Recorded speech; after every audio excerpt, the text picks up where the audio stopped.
Olá pessoal, tudo bem? Estou aqui com meu companheiro Ozzy, que está aqui sempre assistindo as aulas, né? O Ozzy está aqui sempre do meu lado, deitadão, na boa. E hoje nós vamos fazer um simulado da LDB, aproveitando, né, que eu vou usar esse livro aqui, LDB Questões, né, LDB atualizada, comentada. Se você quiser adquirir esse livro, ele está disponível aí na nossa estante virtual. É muito interessante porque ele traz item por item da lei, né, artigo 1, aí comentado, com alternativa, então é bem bacana, né? Então eu vou utilizar ele hoje aqui, né? Embora as questões são diferentes da do livro, tá? Pode ter uma ou outra aí, mas nós vamos utilizar aqui para vocês. Lembrando que se você quer colaborar com o canal, você pode, né? Através do Valeu. Você também pode colaborar aí com Pix, comprando o livro, enfim, né? De diversas formas. Simulado da LDB, que faz parte aí do nosso projeto 1000 Questões, né? Então vai estar lá também o link, tem lá 1000 questões, aqui vai ter várias bancas, nós vamos começar com a famosa e gloriosa FGV, certo? Então, uma questão caiu em 2022 de pedagogo, a partir da Lei 939496, que estabelece as diretrizes e base da educação nacional, ganha espaço nas ações relativas à construção de currículos, os desafios postos para a elaboração do projeto político-pedagógico, PPP, de cada escola. Sobre essa elaboração, em um contexto de gestão democrática, né, assinale a alternativa incorreta, tá? Então, presta atenção nisso aqui, ó. Presta atenção na questão do gestão democrática, tá? E muita gente me pergunta, Fábio, DNA da educação. DNA da educação são os princípios que estão lá na LDB, né? Então, os princípios já dão o DNA da educação. Então, quando você analisa os princípios da LDB, você está no fundo, né? O artigo 2, você está também analisando aí o DNA da educação, né? Artigo 2, artigo 3, que diz lá igualdade de condições para acesso e permanência, liberdade de aprender e ensinar, né? Qual a outro 3 aqui, o item 3, pluralismo de ideias, enfim, né? Então isso aí, fora questão da gestão democrática, coexistência de instituições públicas e privadas, tudo isso aí compõe aí garantia de padrão de qualidade, importantes termos do DNA da educação. Então vamos ver essa questão. Se você quiser parar o vídeo e responder, não tem problema, tá? Pode fazer isso, assim você não fica com o meu comentário aqui, né? Então, inclusive no artigo 3, só para comentar, tem a inclusão do inciso 13, né, que é a garantia do direito à educação e à aprendizagem ao longo da vida, né, que foi incluído aí recentemente, tá? Bom, vamos lá. Questão número 1, perguntando de PPP, alternativa incorreta. Na elaboração do PPP, deve ser levada em conta a dimensão da relação das escolas com as famílias. B. A elaboração do PPP deve ser tratada exclusivamente como exigência legal a ser atendida pelos gestores. C. Na elaboração do PPP deve-se ter como objetivo definir diretriz pedagógica que oriente a comunidade escolar sobre o trabalho a ser desenvolvido. D. Na elaboração do PPP deve-se considerar a perspectiva de sua flexibilização a fim de atender às necessidades de aprendizagem dos diferentes alunos. E a elaboração do PPP deve envolver os diversos sujeitos que compõem o corpo social da escola. Então nós estamos procurando a incorreta, certo? E aí sempre quando a gente fala nesse assunto, eu falo para vocês que a educação é ampla, gestão é democrática, a participação, né, sempre buscando aí palavras de amplitude, de atender a todos, né, de não excluir ninguém. E aí quando você olha aqui, ó, a elaboração deve ser a dimensão da relação das escolas com as famílias, legal, deve-se ter como objetivo definir diretriz, legal. Elaboração deve-se considerar a perspectiva de flexibilização, também importante, né? Não é um documento inflexível, né? Ele é um documento flexível, dinâmico, certo? E deve envolver os diversos sujeitos que compõem o corpo social da escola, perfeito. E aqui, ó, deve ser tratada exclusivamente como uma exigência legal. Ó como isso é limitador, né? Como isso restringe o PPP, portanto, a alternativa incorreta é a letra B de bola, né? Então, uma questão que, se você pensar nessa questão do DNA da educação, você vai conseguir responder aí tranquilamente, tá? Então, vamos para a questão de número 2. Número 2, né? Avalie com base na lei FGV também, hein? Avalie com base na lei 939496 de 2022, diretrizes e bases da educação nacional, se o ensino será ministrado, entre outros, nos seguintes princípios. Olha os princípios que eu falei aí, que é artigo 3, né? Que cai os princípios.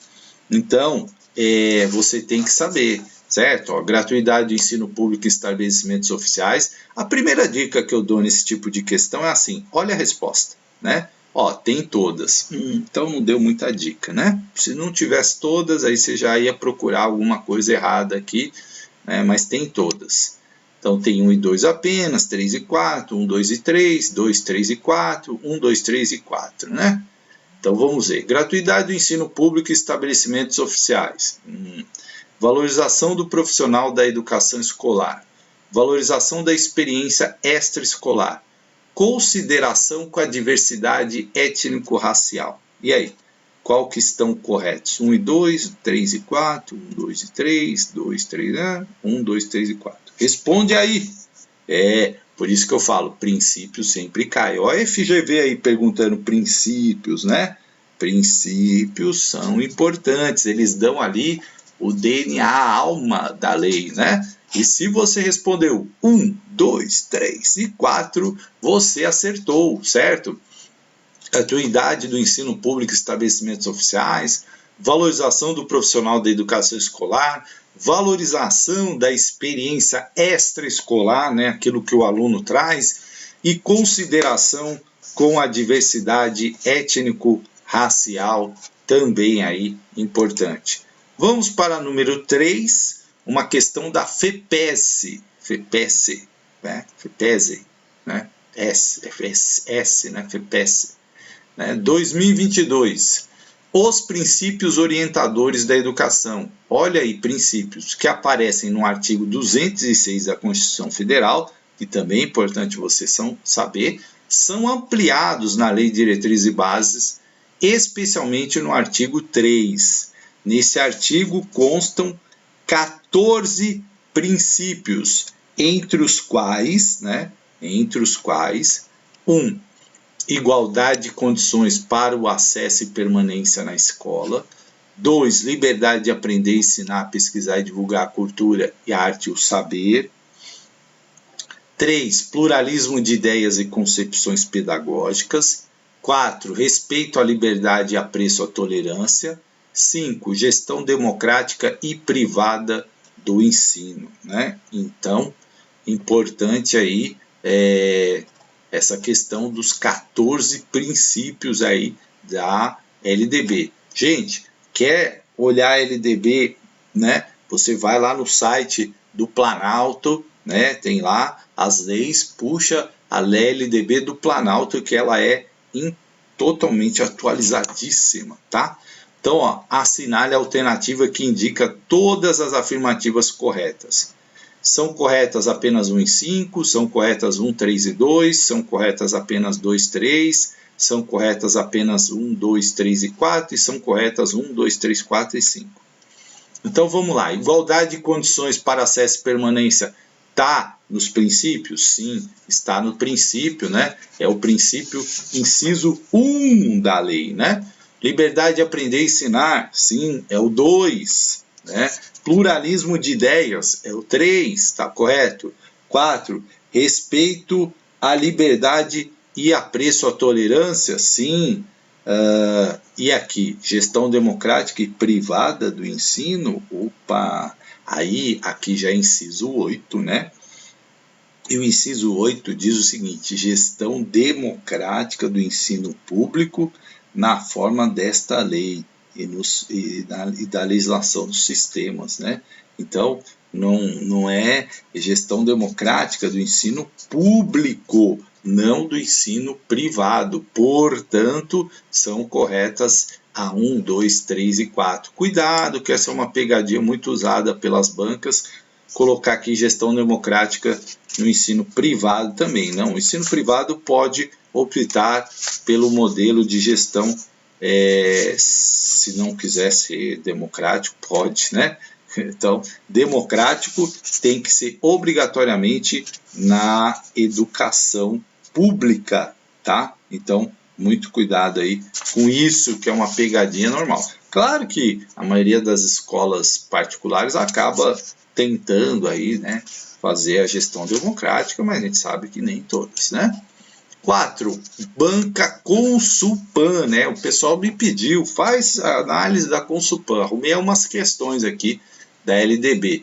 A Lei de Diretrizes e Bases da Educação, Lei 9394, de 20 de dezembro de 1996, apresenta a educação especial como modalidade que atende estudantes com deficiência, transtornos globais do desenvolvimento e altas habilidades ou superdotação em escolas de ensino regular, preferencialmente. As pesquisas apontam que a educação inclusiva passou a ser mais utilizada nas últimas décadas e um dos motivos é o entendimento sobre a lei da educação especial. Diante disso, é correto afirmar que as escolas e os sistemas de ensino não são obrigados a disponibilizar recurso material e humano para o atendimento especializado? B. Os professores devem obrigatoriamente buscar capacitação a nível de especialização ou superior para que possam atuar com esse público? C. Quando não houver possibilidade de integração do aluno, poderá ser direcionado para uma instituição ou sala com serviço especializado? E D. A construção dos processos avaliativos deve manter o mesmo padrão de qualidade, né? Então, o que você responde? Uma questão que eu considerei até difícil, né? Difícil.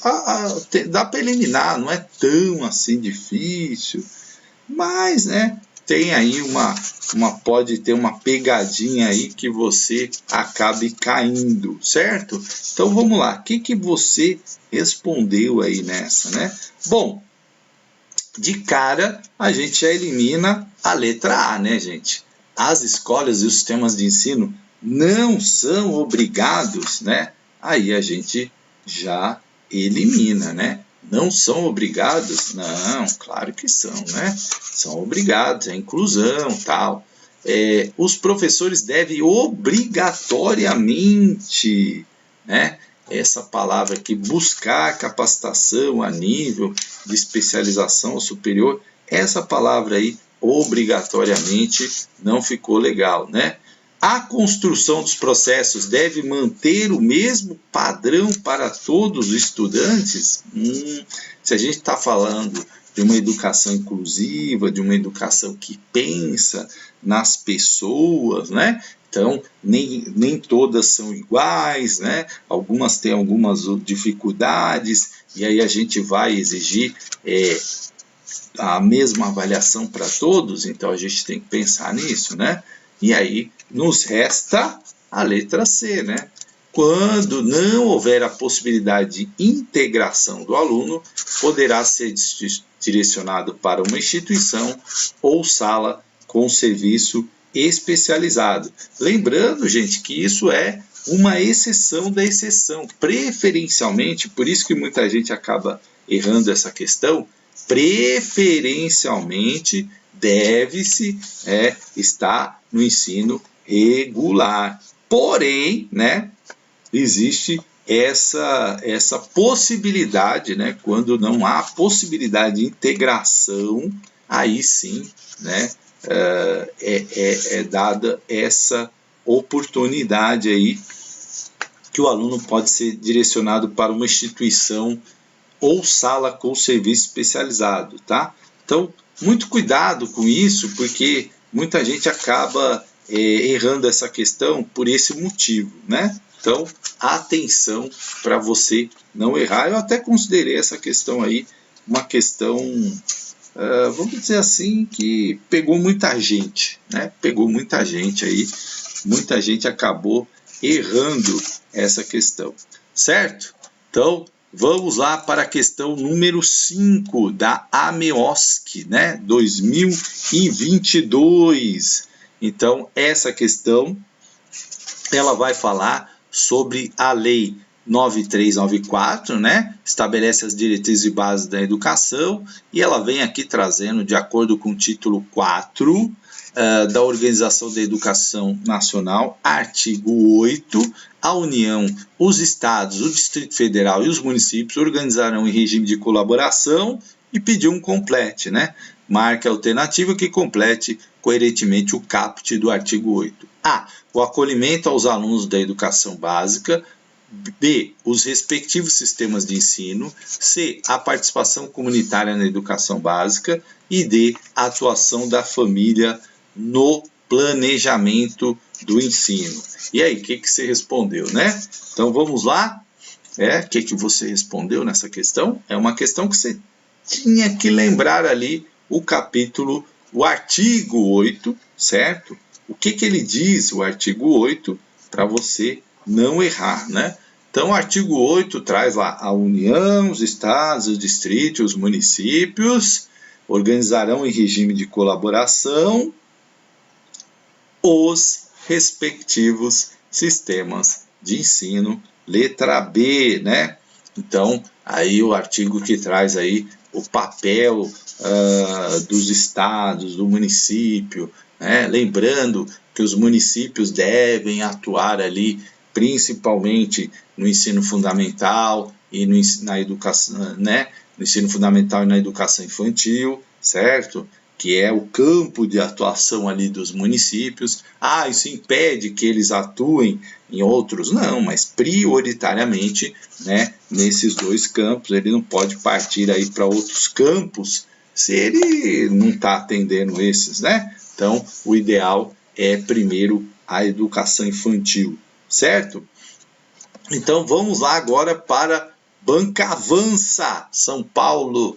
De acordo com a LDB, é incumbência dos estabelecimentos de ensino notificar ao Conselho Tutelar do município a relação dos alunos que apresente a quantidade de faltas acima de 30% percentual permitido de lei, 25% percentual permitido de lei, 20% percentual permitido de lei, 15% do percentual permitido de lei, 10% do percentual permitido de lei. Eu sempre falo que banca gosta de número, né? Então, vocês já ouviram eu falar isso, banca gosta de número.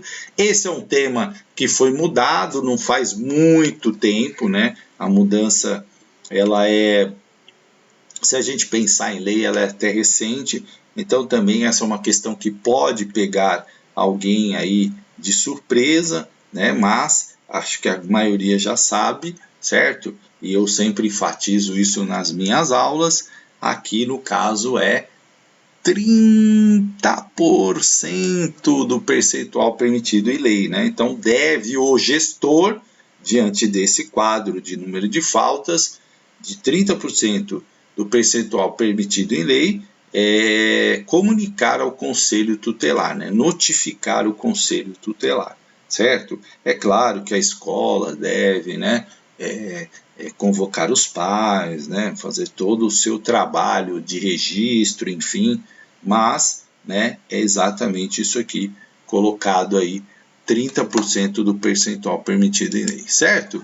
Questão número 7, da CSUFG, né, 2022, com base na Lei de Diretrizes e Bases de 1996 e suas atualizações sobre educação infantil, a instituição educativa A deve registrar a frequência na pré-escola de crianças de 4 a 5 anos, sendo exigida 60% do total de horas, né? Tem como finalidade o cumprimento da BNCC escolarização para crianças até 7 anos de idade, deve ofertar escolarização para crianças até 4 anos de idade nas creches ou instituições equivalentes e tem como responsabilidade acolher na pré-escola crianças dos 5 aos 6 anos de idade. Então, uma questão até fácil, né? Uma questão que não é aquelas questões difíceis, né? Então, eu estou colocando aqui, mas pode ser que alguém, né, pode aí errar. Então, vamos lá. Primeira informação importante importantíssima, né, que você tem que saber. E quando você pega o livro, ó, esse livro ele traz alguns esquemas. Eu vou até aumentar minha tela aqui, ó. Ele traz uns esquemas aqui, ó, bons para você entender, né? Então por isso que eu estou recomendando ele, porque aí você, às vezes você gosta dessa coisa dos esquemas, né? De fluxogramas e tal. Bom, o que acontece? Vamos lá. Primeiras informações que você tem que saber aqui. Pré-escola, 4 e 5 anos, né, gente? Creche, 0 a 3, certo? Se você souber isso, você já elimina a C, né? Tá falando aqui creche de 4 anos? Não.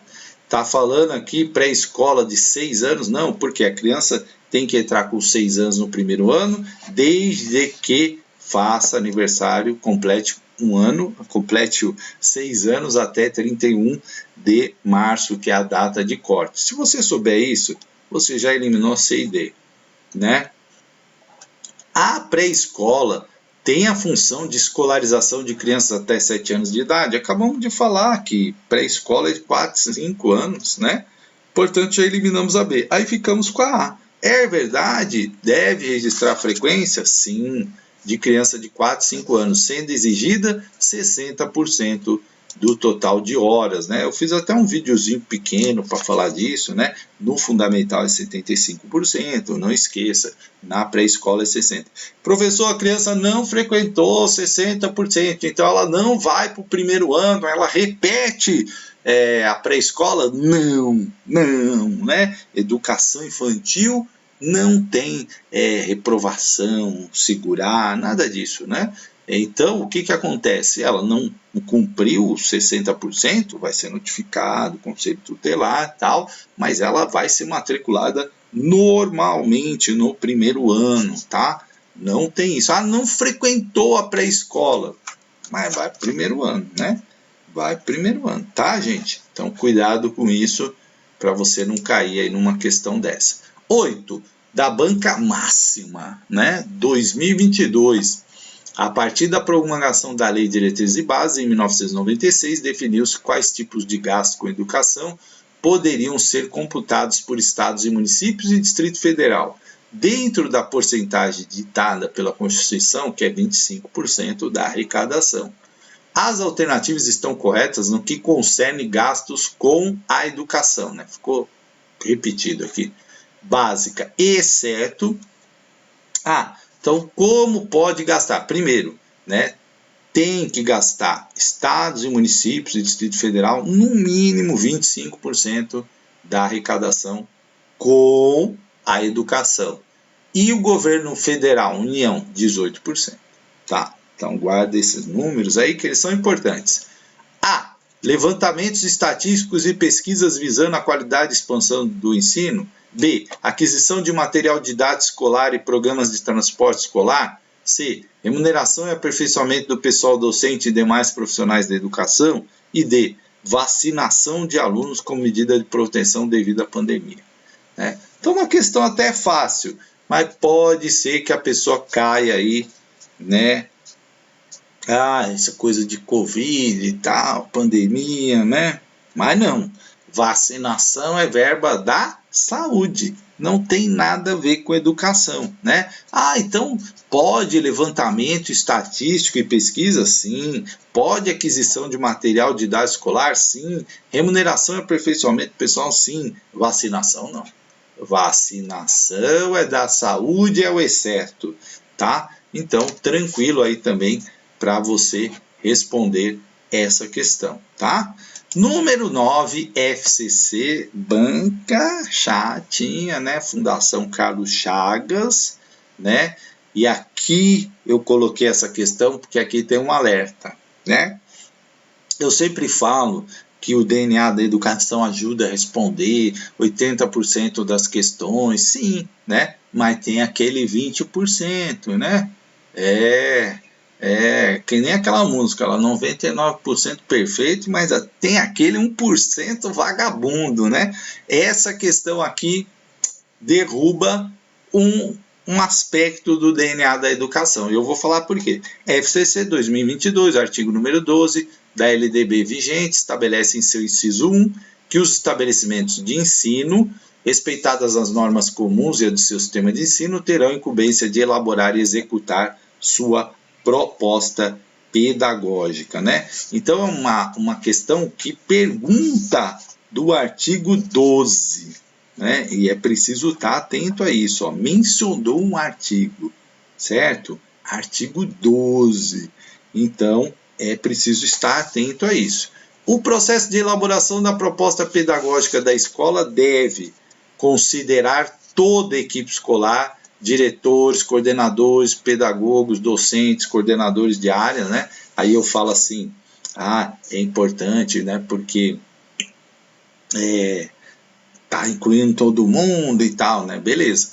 Tendo como referência curricular as experiências dos professores e gestores acerca dos conteúdos fundamentais e de sua hierarquia de importância e sequenciação, né? Então, olha só. DNA da educação. Sequenciação e hierarquia não combinam, tá? Não combinam, né? Então, é importante estar atento a isso, né? Considerar toda a equipe escolar, diretores, coordenadores, pedagogos, docentes, coordenadores de área, tendo como referência as diretrizes educacionais e os documentos curriculares oficiais. Legal é saber aqui, né? Saber, bacana. C. Envolver os pais responsáveis em sua elaboração e sua execução a fim de contemplar os anseios da comunidade acerca do papel da escola. Aí você pensa, o Fábio sempre fala DNA da educação, incluir todo mundo, né? Enfim, é bacana também, né? Vamos ver. D. Ocorrer de forma centralizada pelos órgãos públicos competentes que definem as prioridades e diretrizes assumidas para cada escola de acordo com o contexto em que se encontra as unidades escolares. E ser conduzido e elaborado pelo trio gestor, tendo como base as diretrizes curriculares da BNCC apresentadas aos professores em reunião para que deem cumprimento ao estabelecido. Então vamos lá. A D e a E já não combina com o DNA da educação, porque centralizada, né, pelos órgãos públicos, uma coisa que deve ser discutida, elaborada. Ser conduzido e elaborado pelo trio gestor. Ó como limitou. Né? Limitou. E ela fala no inciso 1, né? No inciso 1, certo? Então é muito atenção, a pegadinha tá aqui, ó, no inciso 1. Por quê? Quando você olha o inciso 6, fala assim, articular-se com as famílias e a comunidade, criando processos de integração da sociedade com a escola. Mas está no inciso 6. Né? O 1 fala assim, ó, elaborar e executar a sua proposta pedagógica. Nesse ensino, o legislador confia à escola a missão de produzir sua proposta pedagógica de forma coletiva. Convém lembrar que o projeto político pedagógico, o PPP, deve ser elaborado com a participação ativa de todos os integrantes do ensino, a saber, direção escolar, coordenação, funcionários, professores, né, pais de alunos. Lembre que o PPP deve ser colocado em prática pela... Então, elaborar e executar a sua proposta. Portanto, é letra B, né? Mas a banca é letra B, certo? É letra B. Eu ainda acho que a questão, apesar de citar o inciso 1, né? Enfim, que diz lá, elaborar e executar sua proposta pedagógica, né? Eu entraria com recurso, né? Porque eu ainda acho que elaborar e sua proposta pedagógica envolve todo mundo, né? E aqui a alternativa, ela acaba colocando algumas pessoas, né? Enfim, bom, essa foi da FCC, a banca deu esse gabarito, entraram com recurso, a banca desconsiderou os recursos, né? mas é tipo do problema que você pode encontrar por aí, certo? Eu sempre gosto de pensar no amplo, mas essa questão aqui, eu até, quando eu peguei ela, eu falei, nossa, mas aí fui no inciso 1, né? E aí tá no inciso 6, né? Mas o inciso 1, né, poderia contemplar, sim, na minha visão, na minha modesta visão, tá? Mas, enfim, né, se a gente pensar no cru, no seco aí da letra da lei, realmente o inciso 1 está mais coerente, até porque o C está no inciso 6, né? Então, né, mas eu acho um detalhe difícil essa questão, viu? Eu na prova ficaria aqui entre B e C, pensando, tentando lembrar, né? Porque aí eu não ia lembrar o inciso 1 direito, né? Pode ser que eu não lembrasse. E aí tem que saber essa diferença de inciso 1 e inciso 6. Foi difícil essa questão, né? E eu ainda acho que caberia um recursinho aqui, né?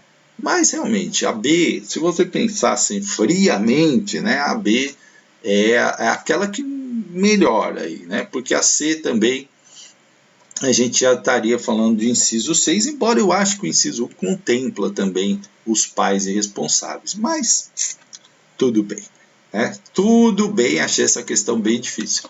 10. Fundatec 2022, em relação à verificação da aprendizagem, a Lei de Diretrizes e Bases da Educação Nacional afirma que para os casos de aluno com baixo rendimento escolar, os estudos de recuperação devem ser a. Obrigatórios e ao final do ano letivo, b. Obrigatórios e ao final de cada bimestre, c. Obrigatórios de preferência paralelos ao período letivo, d. Facultativos e preferencialmente paralelos ao período letivo, e e. Facultativos e ao final de cada bimestre. E aí, o que você responderia? Uma questão sobre a questão né? A questão de alunos com baixo rendimento escolar, né? E vocês sabem que aluno com baixo rendimento escolar deve ter sim recuperação, né?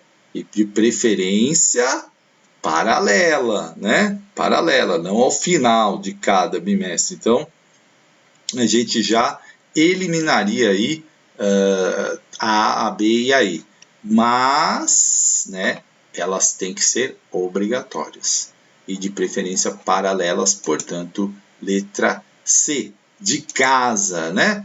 Certo, gente? Então, assim a gente termina aqui essas 10 questões. Eu procurei, o Oz dormindo aqui, ó.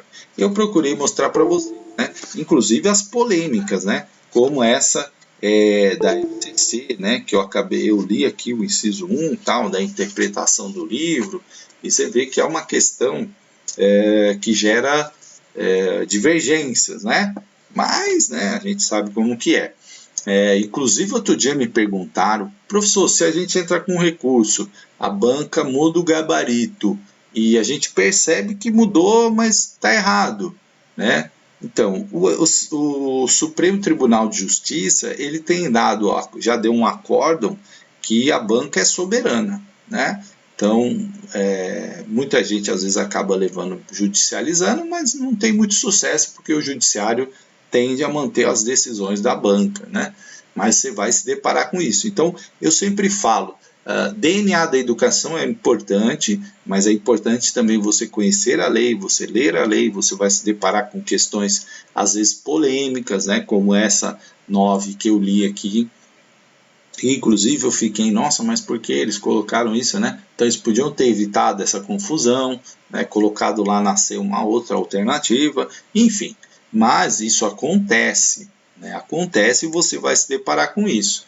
Então é importante que você leia a lei, anote os principais pontos. Essas questões que eu falei que você tem que saber, né? Creche de 0 a 3, pré-escola 4, 5, quando começa a fase obrigatória, quantas horas, né, quantos dias letivos são 200 dias, quantas horas, 800 horas, tem coisas que você tem que saber que são básicas. E uma coisa que você vai entender importante é que assim, LDB cai na sua prova.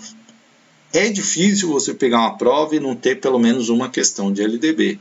Então, se você pegar bem a LDB, você está garantindo ali 1, 2 questões sempre nas provas. E LDB sempre aparece, né? Princípios cai demais, então você tem que saber os princípios. Questões da educação infantil, da educação especial, que nem eu coloquei aqui, são importantes, tá? Para você direcionar seus estudos. Artigo 12, né? O artigo 3 são extremamente importantes. O artigo que fala da educação infantil também extremamente importante. Então tem alguns artigos aqui que são essenciais que você estude, principalmente se você está fazendo, por exemplo, concurso para educação básica ali, né, os primeiros anos. Você tem que saber, por exemplo, se você está fazendo para educação infantil, a educação infantil, o capítulo da educação infantil é essencial, né? Se você está fazendo um concurso para ensino fundamental, é essencial você saber. Então, tem coisas que, de repente, você pode suprimir no seu estudo, como, por exemplo, educação superior, se você não está prestando concurso para ensino médio, né? É difícil cair, enfim. Mas os primeiros capítulos ali, né, os primeiros artigos são extremamente importantes.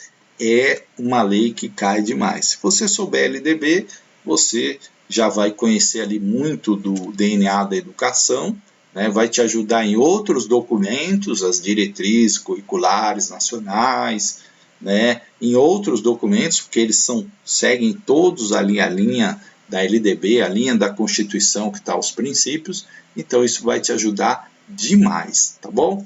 Grande abraço e bons concursos aí em 2000, bons concursos, né? Não vou colocar a data aqui, porque bons concursos, tá bom? Grande abraço!